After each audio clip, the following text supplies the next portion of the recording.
It all started with a subtle suspicion that I had ignored for far too long. Emma had been distant, distracted, and unusually secretive over the past few months. At first, I brushed it off, blaming stress from work or exhaustion. But small signs kept stacking up.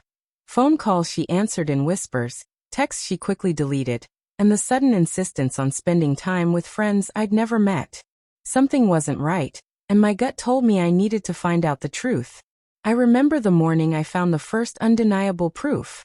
Emma had left her laptop open on the kitchen counter, a message flashing across the screen from a man named Jason. The casual familiarity in her tone made my stomach twist.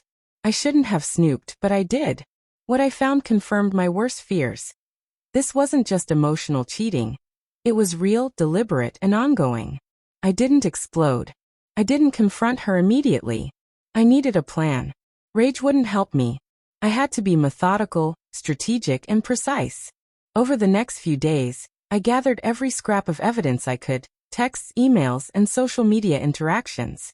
I documented every encounter, every slip-up, every moment of her lies. Emma had underestimated me.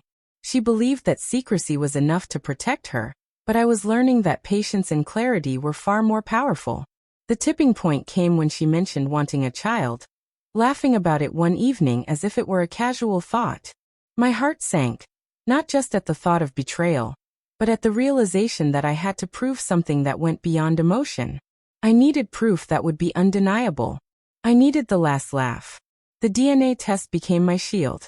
I had coordinated it quietly, ensuring the timing was right, the documentation flawless.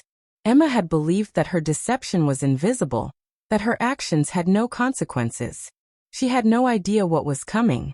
When the results finally came back, the truth hit hard. The child, the one she had claimed was mine, was not. My heart, though heavy with betrayal, found a strange satisfaction in knowing that justice could be proven so concretely.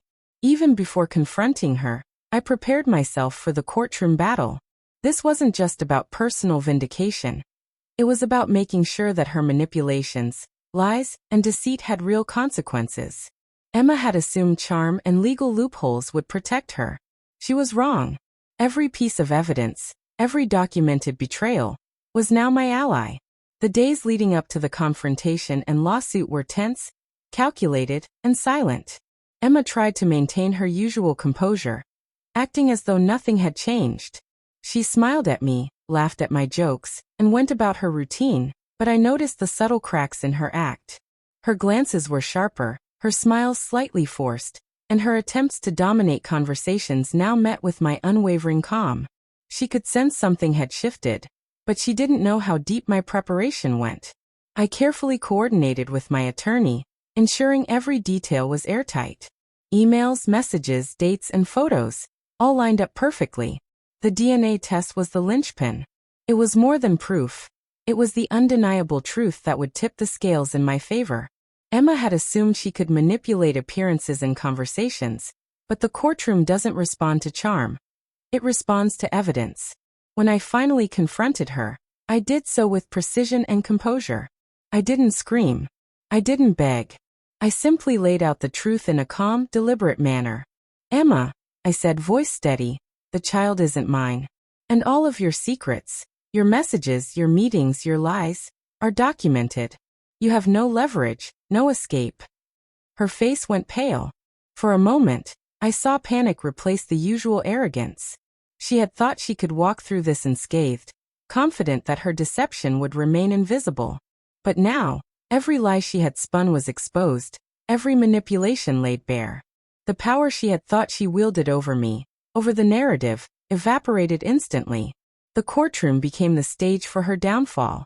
I presented every piece of evidence systematically, calmly, and clearly. DNA results, message logs, and a timeline of her deceit left little room for doubt. Emma attempted to explain, to mitigate, to charm her way out, but it was useless.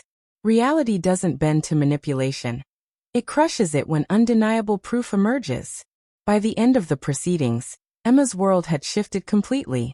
She had assumed she could deceive, charm, and manipulate without consequences. The judge, armed with the truth, made it clear. The evidence spoke louder than her words. The lawsuit, meticulously built and presented, ruined her credibility and exposed the full extent of her betrayal. I left the courtroom with a strange mixture of relief and vindication. Betrayal had cut deep, yes, but patience, strategy, and methodical planning had turned that pain into empowerment. Emma had underestimated me, and now she was forced to face the consequences of her actions in full. After the courtroom, life felt quieter, but somehow heavier. Emma had left with her reputation shattered, her plans for manipulation ruined, and the illusion of control completely stripped away. But for me, it wasn't just relief, it was clarity. I had been betrayed, yes, but I had also learned something invaluable. Strategy, patience, and evidence were stronger than anger, tears, or impulsive reactions. In the weeks that followed, I took time to rebuild. My focus wasn't on revenge, it was on reclaiming my life. I secured my finances, reorganized my schedule, and invested in myself. The sting of betrayal lingered, but the empowerment of seeing justice done without losing my composure outweighed the pain. I had transformed my anger into methodical action, and in doing so, I discovered a version of myself I had never known. Calm, resilient, and unshakable. I also found solace in small, grounding routines. Early morning runs, quiet evenings reading, and the reassurance of friends and family reminded me that life continues, even after the deepest betrayals. I reflected often on how Emma had believed she could control the narrative, how she had assumed charm and secrecy were enough. But reality has a way of catching up, and I had ensured it did in a way that was undeniable and fair. The final piece of satisfaction came in seeing how the community, friends, and even co-workers viewed the situation. Emma's credibility had crumbled. People who once believed her facade now recognized the truth. Her manipulations and deceit were visible to all, and the very alliances she had counted on now questioned her integrity. Meanwhile, I remained composed, dignified, and calm, the ultimate counter to the chaos she had tried to create. And then came the quiet victories. The moments when I realized I no longer carried fear or doubt. The moments when I could look at my life without second-guessing every word, every glance. Emma's betrayal, while painful, had become a lesson in clarity and control. I had not only exposed the truth but had also preserved my dignity, protected my life, and ensured that deceit could not dictate my future. Looking back now, I see the full arc of what happened. Betrayal, deception, strategic planning, confrontation, and justice. Emma thought she could cheat and manipulate her way to freedom, but she had overlooked one thing. Patience paired with strategy is unstoppable. The DNA test didn't just reveal paternity. It revealed the truth in a way that no lie could ever undo. And the lawsuit didn't just punish her. It confirmed that actions have consequences, and that intelligence and composure can outmatch any betrayal. In the end, I had the last laugh, not through anger, not through vindictiveness, but through clarity, patience, and the undeniable truth. Life had thrown a betrayal my way, but I had met it with strategy, resilience, and dignity. Emma's illusions were gone, and I was left stronger, wiser, and unbroken. Proof that even in the darkest moments, control, patience, and truth can restore balance and deliver justice where it's long overdue.